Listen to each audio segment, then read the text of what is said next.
Hi, my name's Phil. I like talking about politics, and in this video I'll be discussing PMQs as usual, but as it was another deputy PMQs, I think I'll cover a few more of the backbencher questions than usual, especially as one of them prompted an unusual tribute to the NHS from the Conservative deputy leader.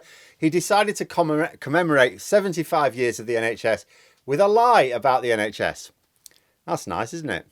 But first, if you'd like to be notified of daily news and politics, please subscribe to the channel. So Rishi Sunak not in attendance today because he and other political leaders were attending a service at Westminster Abbey for the 75th year of the NHS. Starmer got a lot of applause when he walked in. Rishi Sunak, not so much. But this left us in the incapable hands of Oliver Dowden, the Deputy Prime Minister. And I'll kick off with the first question, which is from a backbench Tory MP, because it was quite revealing. Some of them were. So this was about high street banks. Now, these have been disappearing for some years. It's now almost impossible to find a branch of your bank anywhere other than right smack dab in the middle of a large town or city these days.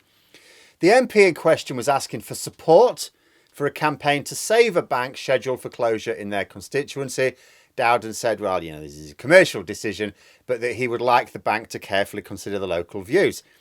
Essentially the easy answer, and of course it is a commercial decision, but what he was basically suggesting, I thought, is he's saying that commercial operators should be less commercial than the government. Because Tories always justify every policy decision on purely cost basis, don't they? Yet they think actual private companies should not. Interesting that. But anyway, on to Rayner's questions. Now, people may have thought 75th anniversary of the NHS, maybe she'll be talking about the NHS. There's definitely a massive stick to beat the Tories with there. Diamond anniversary of the NHS. So we're going to get a load of healthcare questions. But no, her questions instead focused on housing. Now, Labour have been pushing housing policies lately. Indeed, Starmer spent his questions last week talking about just that. So it may be that Rayner's gone with housing just because of that. However, others have been pointing to rumours that Rayner is being tipped to replace Lisa Nandy as Levelling Up Shadow Minister, which would basically mean housing would then become part of her brief. So some people are thinking, well, maybe she's gearing up for that. Who knows? But it certainly set the speculation mill into overdrive. And she kicked off by saying that Sunak's non-attendance this week and next week suggests he's given up, and asked if the Tories still claim to be the party of home ownership. Dowden essentially ignored the question on housing and went on about inflation instead for some reason. But he also tried to have a pop at her by saying, oh, you think you'll find some leaders trust their deputies to stand in for them. Now, if I'd have been her, I would have immediately said that Dowden is the third deputy she's faced in her time, and Sunak is the third Prime Minister that Starmer has faced, and it would seem unwise of the Tories to be drawing attention to the chaos at the top of their party like this. Instead, she disparaged Dowden's comedic skills and then asked if the buy-to-let properties are going to be included in the mortgage support package. And Dowden just said that the government were looking to help both mortgage holders and renters. So although he didn't answer the question, the answer is yeah. The implication is absolutely that they will be supporting landlords with buy-to-let mortgages. In order, presumably, they would say, as a way of saying they're protecting their tenants. And I would go, okay, we could go with that. But if that's going to be the case, that would beg another question, wouldn't it? Will the government make sure that buy-to-let mortgage holders who are getting support are not passing on costs to their tenants? What are they actually going to do to make sure those tenants are supported? But then Rayner did move on to tenants, and she asked if the government will finally ban no-fault evictions at least. Now, as far as I am aware, this is still formal Conservative policy. Dowden didn't even pretend to answer this one, though. Even with a holding position, he just tried to attack Starmer as somehow being weaker than Sunak. And I'll think to myself, well, hang on, let's see now. When a Labour MP disgraces themselves, they lose the whip. When Tory MPs do so, the Prime Minister pretends he hasn't read the report, even a week or two later. Not sure that one's going to wash, really. Then Rayner brought it back to people looking to Parliament to help them, which was good. I think it is very easy, I know all too well, it's very easy in a political debate to get caught up in the point scoring, because a debate is effectively a competitive activity and you get caught up in the point scoring. And it is about point scoring.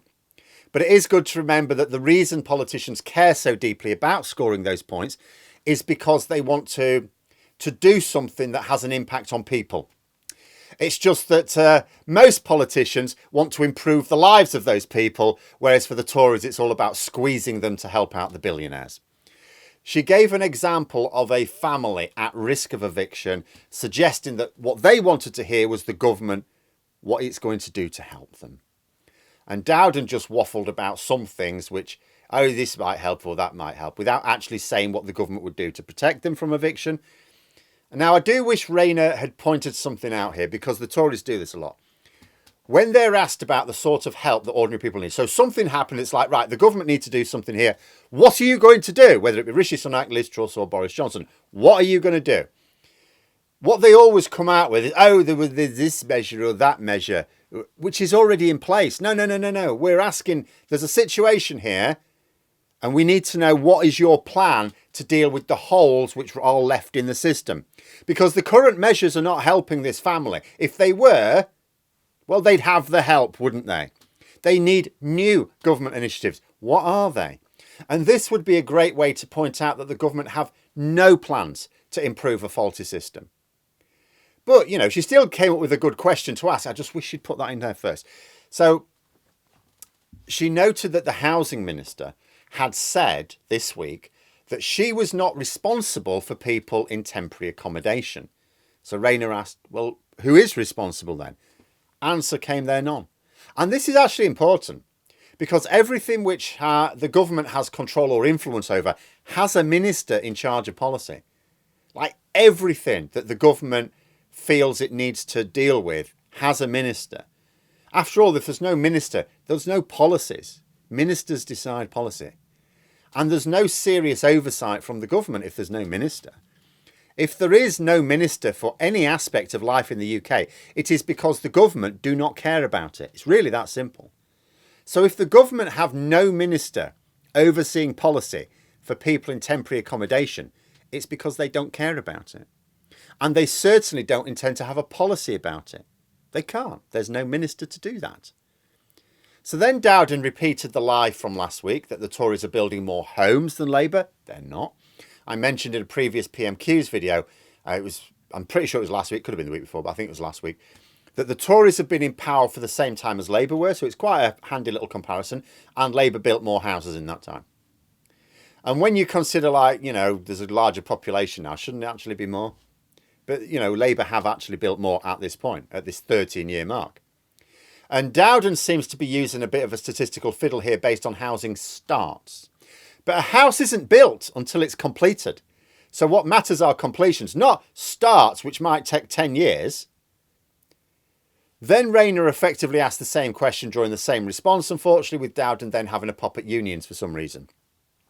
So then it was the SNP, Deputy Leader Mary Black, who this week announced her impending retirement from Westminster.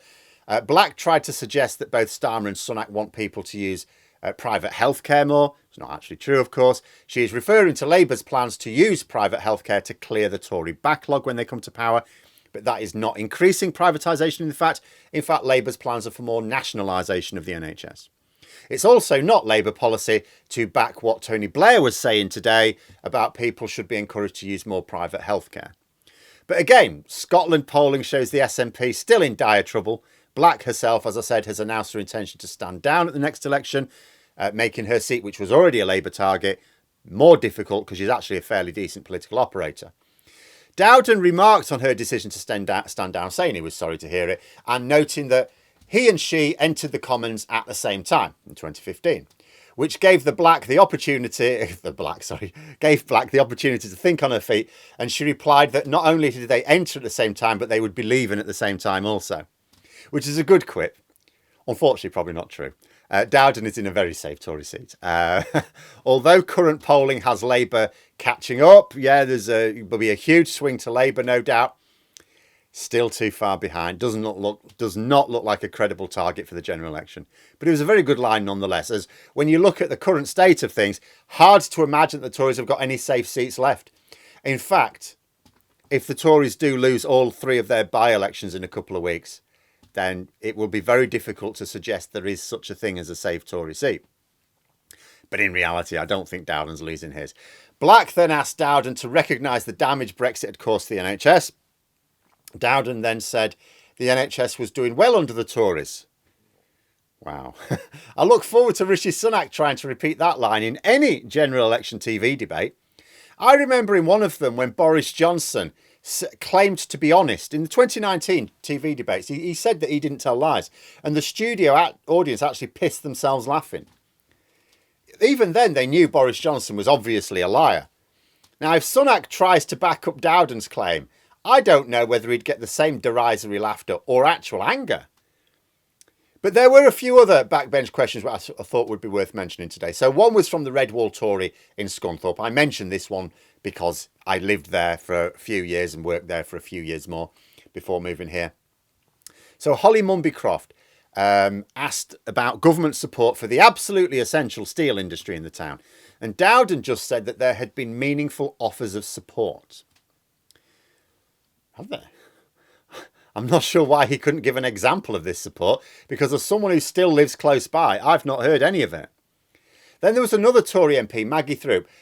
She talked about the importance of sunscreen, as a health protection measure, public health measure, and how the government should scrap VAT on it. And I thought, fair question, But I'm mentioning it here because the answer is, unfortunately, exactly why deputy PMQs is pointless other than for entertainment value. Dowden said that he, as a fair-headed person from a fair-headed family, is aware of the need for sunscreen, but that the VAT was an issue for the Treasury. And that's the problem. He is Deputy Prime Minister, not Prime Minister. The deputy really is it's a trumped up position. You know how sometimes in like a small retail store or something like that, and there's a minimum wage worker, and you like them, they're good, hard working. So you make them assistant manager. You don't give them any extra money. You give them a nice title so they feel more important. That's what the Deputy Prime Minister is. You've got no power, unless the actual Prime Minister is incapacitated. You've got no say over policy, other than the same vote every other Cabinet Minister has. There's no seniority to the role, really. It's just a title. Note how Rayner isn't just Deputy Leader of the Labour Party. How Starmer has given her shadow ministerial briefs as well. The deputy position has no impact. What's the point of asking questions of the deputy when they can just bat them away? Oh, this is to do with this government department. Yeah, it's your government. Sunak would never be able to give such an answer because he is demonstrably the boss. Not that he really seems to give orders, but he is the boss. So he could never say, oh, that's an issue for the Treasury. It's like, well, don't you appoint the people in the Treasury? But Dowden doesn't, so he can easily say, oh, it's nothing to do with me, because it isn't. He doesn't do anything. He's just there as like a puppet for when Sunak wants to hide away. And finally, as it is the 75th anniversary of the NHS, and people will say to me, be fair, Phil, he was attending a service for the NHS. Fair enough, fine. Why not end with a question about the current state of things, with Dowden telling an NHS-themed lie by way of the Tories' unique contribution to the celebrations?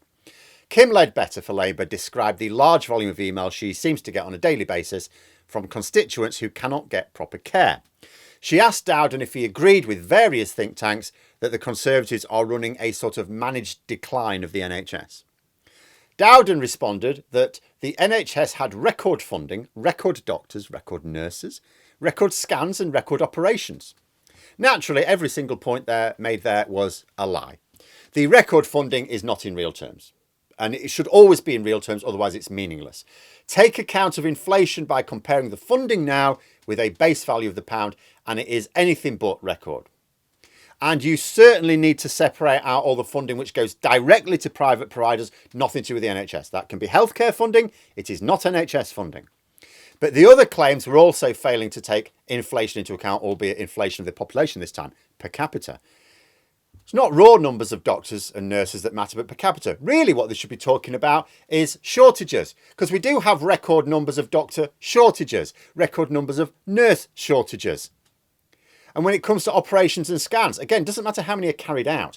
What matters is how many are not carried out, but are needed. When Labour left power, the NHS had record satisfaction levels with the public. Now they are at record lows. But there we are.